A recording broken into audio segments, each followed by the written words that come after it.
ಮೀರಿದಂತ ಸ್ನೇಹ ಇತ್ತು ಸರ್. ಸ್ನೇಹದಲ್ಲಿ ಕೆಲವೊಂದು ಟೈಮ್ ಪ್ರೀತಿ ಇರುತ್ತೆ, ದ್ವೇಷ ಇರುತ್ತೆ. ಆದ್ರೆ ಈ ರೀತಿಯ ಮಾತುಗಳು ನನಗೆ ನೋಡ್ರಿ, ದೇವೇಗೌಡರು ಇವತ್ತು ಸಹ ನನ್ನ ಜೊತೆಯಲ್ಲಿ ಸಿಕ್ಕಿದಾಗ ಮಾತಾಡ್ತೀವಿ, ರೇವಣ್ಣ ಮಾತಾಡ್ತೀವಿ. ಇವರು ನಾನು ಯಾವತ್ತು 96ರಲ್ಲಿ ಇವ್ರ ಪಕ್ಷವನ್ನು ನಾನು ಬಿಟ್ಟು ಹೊರಗಡೆ ಬರಬೇಕು ಅಂತ ನಿರ್ಧಾರ ಮಾಡಿದೆ, ಅವತ್ತಿಂದ ಇವತ್ತವರೆಗೂ ಅವ್ರ ಜೊತೆ ನಾನು ಮಾತಾಡಿಲ್ಲ. ಅವರು ನಾವು ಭೇಟಿ ಮಾಡಿದ್ರೂ ಸಹ ಯಾವತ್ತೂ ಸಂಪರ್ಕ ಇಲ್ಲ. ಅದು ಅವ್ರಿಗೆ ನಮಗೇನು ಯಾರ ಬಗ್ಗೆನೂ ದ್ವೇಷ ಇಲ್ಲ. ರಾಜಕಾರಣ ಅಥವಾ ವಿಶ್ವಾಸ, ಗಂಡ ಹೆಂಡ್ತಿನೇ ಬೆಳಗ್ಗೆ ಡೈವರ್ಸ್ ಆಗುವಂಥ ಕೆಟ್ಟ ಕಾಲ, ಅಪ್ಪ ಮಕ್ಕಳೇ ಒಂದು ಕಡೆ ಬದುಕುವಂಥ ಕಾಲ. ರಾಜಕೀಯ ಪಕ್ಷದಲ್ಲಿ ಇವರು ಹೆಗಡೆ ಜೊತೆ ಎಷ್ಟು ದಿವಸ ಇದ್ದರು, ಬೊಮ್ಮಾಯಿ ಜೊತೆ ಎಷ್ಟು ದಿವಸ ಇದ್ದರು, ಪಟೇಲ್ರ ಜೊತೆ ಎಷ್ಟು ದಿವಸ ಇದ್ದರು, ಅಲ್ಲಿಂದ ವೈ.ಕೆ. ರಾಮಯ್ಯನಿಂದ ಹಿಡಿದು ಇಲ್ಲಿವರೆಗೆ ನಮ್ಮನವ್ರಿಗೂ ಯಾರ್ಯಾರ ಜೊತೆ ಇದ್ದರು, ಯಾಕೆ ಇವ್ರನ್ನೆಲ್ಲ ಬಿಟ್ಟೋದ್ರು ಅವರು? 3 ಪಕ್ಷ ಚೇಂಜ್ ಆಯಿತು. ಜನತಾ ಪಕ್ಷ ಆಯಿತು, ಜನತಾ ದಳ ಆಯಿತು, ಸಾಜಪ್ಪ ಆಯಿತು, ಜಾತ್ಯತೀತ ಆಯಿತು. ಇದೆಲ್ಲ ಹೆಂಗೆ ಬದಲಾವಣೆ ಆಯಿತು?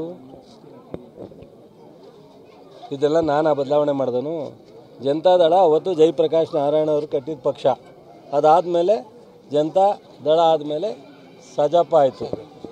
ಅದಾದಮೇಲೆ ಜಾತ್ಯತೀತ, ಇದು ಇನ್ನೊಂದು ಜನತಾ ಪಕ್ಷ ಆಯಿತು. ಅದಾದಮೇಲೆ ಈಗ ಜಾತ್ಯತೀತ ಜನತಾ ದಳ ಆಗಿದೆ. ಎಷ್ಟೋ ಜನ ಲೀಡ್ರ್ಗಳನ್ನ ಬಿಟ್ಟು ಇವರು ಕೊನೆಗೆ ಇವ್ರು ಸಪ್ರೇಟು ಐಡೆಂಟಿಟಿ, ಇವ್ರ ಕುಟುಂಬದ ಒಂದು ಪಕ್ಷ ಆಗಿ ಇವತ್ತು ಉಳಿದಿದೆ. ಇದನ್ನು ಇತಿಹಾಸ ಹೇಳಬೇಕಲ್ಲ. ಅವರು ಸಿದ್ದರಾಮಯ್ಯನವ್ರು ಬಿಟ್ಟು ಬಂದಿದ್ದಾಲಿ, ವೈ.ಕೆ. ರಾಮಯ್ಯನವ್ರು ಬಿಟ್ಟು ಬಂದಿದ್ದಾಲಿ, ಯಾರು ನಮ್ಮ ಗೋವಿಂದೇಗೌಡರು ಚಿಕ್ಕಮಗಳೂರು, ಮತ್ತು ನಾಗೇಗೌಡರು ಇರ್ಬೋದು, ಬೈರೇಗೌಡರು ಇರ್ಬೋದು, BL ಶಂಕರ್ ಇರ್ಬೋದು. ಈ ಥರ ಬೇಕಾದಷ್ಟು ಇತಿಹಾಸ ಇದೆ. ಅದನ್ನೆಲ್ಲ ನಾನು ಇದೆಲ್ಲ ಹಿಸ್ಟ್ರಿನಲ್ಲಿ ರೆಕಾರ್ಡ್ ಆಗಬೇಕು ಅಂದರೆ ಅಸೆಂಬ್ಲಿನಲ್ಲಿ ಚರ್ಚೆ ಮಾಡಬೇಕು. ಸೊ ಅದು ನೀವೇ ಹೇಳಬೇಕು, ನಾನು ಯಾಕೆ ಹೇಳಲಿ? ಇಲ್ಲ, ಅವರೇ ಹೇಳಬೇಕು. ನಾವು ಈ ಥರ ಇಲ್ಲಲ್ಲಪ್ಪ ನಾವು ಇದ್ದೋ ಅಂತ. ಈಗ ಹೆಗಡೆಯವರು ಅವರು ಎಷ್ಟು ದಿವಸ ಚೆನ್ನಾಗಿದ್ದರು, ಜಯಂತ್ ಪಟೇಲ್ರು ಅವರು ಎಷ್ಟು ದಿವಸ ಚೆನ್ನಾಗಿದ್ದರು. ಸೊ ವೈ.ಕೆ. ರಾಮಯ್ಯನವ್ರ ಜೊತೆ ಯಾಕೆ ಶಾಶ್ವತವಾಗಿ ಚೆನ್ನಾಗಿರೋಕ್ಕಾಗಲಿಲ್ಲ? ಇದನ್ನೆಲ್ಲ ಅವರೇ ಹೇಳಬೇಕಲ್ಲ ದಣಿ, ನಾನು ಹೇಳೋಕ್ಕಾಗುತ್ತಾ? ನಾನು ಹೇಳಿದ್ರೆ ಇದೇನೋ ಒಂದು ನಮ್ಮ ಇಲ್ಲಿ ನಿಂತಿರೋ ನಮ್ಮ ಜನವೇ ಎಷ್ಟೋ ಜನ ಯಾಕೆ ಇವ್ರು ಹೇಳಿದ್ರು ಅಂತ ಕೇಳ್ಬೋದು. ಅವರೇ ಹೇಳಲಿ ಇತಿಹಾಸವನ್ನು. ಅದರಿಂದ ಇದು ಅಸೆಂಬ್ಲಿನಲ್ಲಿ ಚರ್ಚೆ ಆದರೆ ಭಾಳ ಸೂಕ್ತವಾದಂಥ ವಿಚಾರ.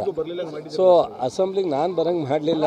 ಅವ್ರು ಪಾರ್ಲಿಮೆಂಟ್ಗೆ ಹೋಗಿದ್ದಾರೆ, ಇನ್ನೂ ಉನ್ನತ ಸ್ಥಾನಕ್ಕೆ ಹೋಗಿದ್ದಾರೆ ಮಂತ್ರಿಯಾಗಿ. ಅದಕ್ಕೋಸ್ಕರ ನಾನು ನಮ್ಮ ಮಾಧ್ಯಮ ಸ್ನೇಹಿತರಿಗೆ ಹೇಳಿದೆ, ಅವ್ರು ಬರೋಕ್ಕೆ ರೆಡಿ ಇದ್ದರೆ ನಿಮ್ಮ ಮುಂದೆ ಇಲ್ಲೂ ಆಹ್ವಾನ ಕೊಡ್ತಾಯಿದ್ದೀನಿ. ಅವರು ಬರೋಕ್ಕೆ ರೆಡಿ ಇದ್ದರೆ ಎಲ್ಲರೂ ಒಂದು ಪ್ಲೇಸಲ್ಲಿ ಫಿಕ್ಸ್ ಮಾಡಲಿ. ಯಾರು ಒಬ್ಬರು ಅವ್ರಿಗೆ ಚೆನ್ನಾಗಿರೋರು ಮೀಡಿಯಾದವ್ರು ಯಾರು ನಮಗೆ ಅವ್ರಿಗೆ ಕಾಮನ್ ಫ್ರೆಂಡ್ ಇದ್ದೇ ಇರ್ತಾರಲ್ಲ, ಅವರು ಯಾರಾದರೂ ಸರಿ, ನೀನೇ ಮಾಡ್ಬೋದು. ಅದನ್ನ ತಪ್ಪೇನಿದೆ? ಕಾಮನ್ ಫ್ರೆಂಡ್, ನನಗೆ ನೀನು ವೈರಿ, ನನಗೂ ವೈರಿಯಲ್ಲ, ಅವ್ರಿಗೂ ವೈರಿಯಲ್ಲ. ನೀನು ಒಂದು ನಿಗದಿ ಮಾಡಿಸು, ಅವ್ರನ್ನೂ ಕೇಳು, ನನ್ನೂ ಕೇಳು, ಯಾವ್ದಾರು ಒಂದು ಟೈಮ್ ಫಿಕ್ಸ್ ಮಾಡು, ಎಲ್ಲರೂ ಸರಿ ನಾವು ಬರೋಕ್ಕೆ ರೆಡಿ ಇದ್ದೀವಿ. ಆವಾಗ ಅದಕ್ಕೆ ಇದೇನಾಗುತ್ತೆ, ಈಗ ನಮ್ಮ ತಮ್ಮಣ್ಣ ಇಲ್ಲಿ ನಿಂತವ್ರೆ, ನಾನು ಅಲ್ಲೆಲ್ಲೋ ಕಾರಣಕ್ಕೆ ತಮ್ಮಣ್ಣನ ಬೈದ್ಬಿಟ್ಟು ಹೋಗೋದು ದೊಡ್ಡದಲ್ಲ. ತಮ್ಮಣ್ಣ ಎದುರುಗಡೆ ಚರ್ಚೆ ಆಗಬೇಕು. ಆವಾಗ ಅವ್ರೇನು ಹೇಳ್ತಾರೆ, ನಾನೇನು ಹೇಳ್ತಾರೆ ಜನಕ್ಕೆ ಗೊತ್ತಾಗಬೇಕು. ಅದಕ್ಕೋಸ್ಕರ ನಾನು ಈಗ ಇಟ್ ಆ್ಯಂಡ್ ರನ್ ಅಂತಾರೆ, ಎಷ್ಟು ಬೇಕಾದ್ರೂ ಹೇಳ್ಬಿಡ್ಬೋದು. ಅವ್ರ ಇತಿಹಾಸ ಹೇಳೋದು ನನಗೇನು ಗೊತ್ತಿಲ್ವೇ? ನನ್ನ ಹತ್ರನೂ ಇದೆ. ನಾನು ಪೆನ್ನಲ್ಲಿ ಇಟ್ಕೊಂಡಿಲ್ಲ, ನಾನೆಲ್ಲ ನನ್ನ ತಲೆ ಒಳಗೆ ಇದೆ. ಒಂದು 20 ವರ್ಷದ ಇತಿಹಾಸನೂ ಇದೆ ನನಗೆ. ಬುಕ್ಕು ಬರೀಬಲ್ಲೆ, ಅಸೆಂಬ್ಲಿಲೂ ಚರ್ಚೆ ಮಾಡಬಲ್ಲೆ. ಸೊ ಅವಕಾಶ ಕೊಟ್ಟರೆ ಎದುರುಗಡೆನೂ ಚರ್ಚೆ ಮಾಡಬಲ್ಲೆ.